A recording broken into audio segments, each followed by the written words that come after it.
Det her er toneskalaens opbygning, som jeg lige vil forklare lidt om. Så vi har taget udgangspunkt i tonen C herovre, og så har vi bare skrevet alle halvtonerne op fra C til en oktav over, hvor C kommer igen. Så har vi så givet dem numre, for at vi kan bruge dem i den her formel, jeg vil snakke om lige om 2 sekunder. Så C er altså 0, og så 1 og 2 og videre op med alle halvtonerne. Det her er toneskalaformlen, og den hedder, at F af ente er lige med F af 0 gange A i ente. Og hvis jeg skal bruge den i et eksempel, så hvis nu vi skal finde frekvensen af D, som er nummer 2 i toneskalaen, så vil jeg sige, at frekvensen af 2 er lige med frekvensen af 0 gange med A i anden, fordi det altså er nummer 2. Okay, nu vil jeg så forklare, hvorfor at A stiger 6% i den her formel. Regel nummer 1, det er, at når vi går 12 halvtoner op, så stiger frekvensen, eller så bliver frekvensen fordoblet.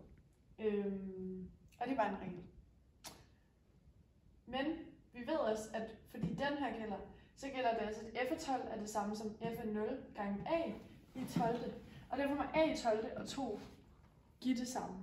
Og så er det jo bare en ligning, at A i 12 skal give 2. Modsat er altså noget 12, det er for en kvadratroden, altså det omvendte tal. Så den 12. rod er 2, som er 1,0595.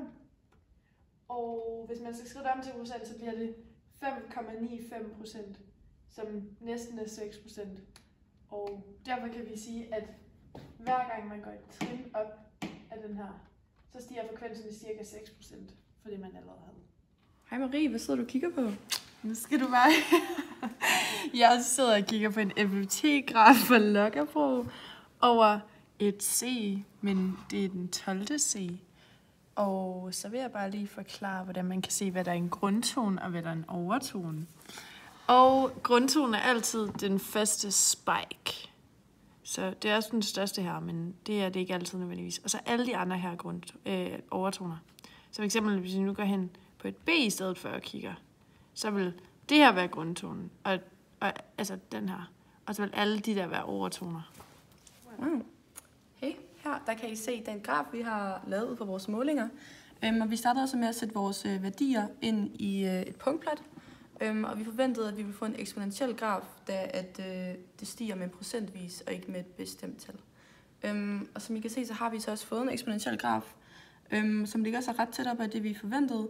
Men I kan se her, at vores fremskrivningsfaktor i vores forsøg er så blevet 1,0603, hvor at, den teoretiske forventning ville være 1,0595. Så den er altså lidt afvigelse.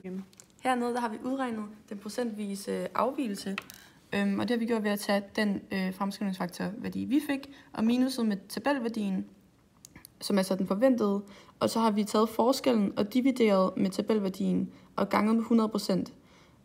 Og så kan vi så se, at det bliver til 0,076% afvigelse, så det er altså rimelig tæt på det, vi havde forventet.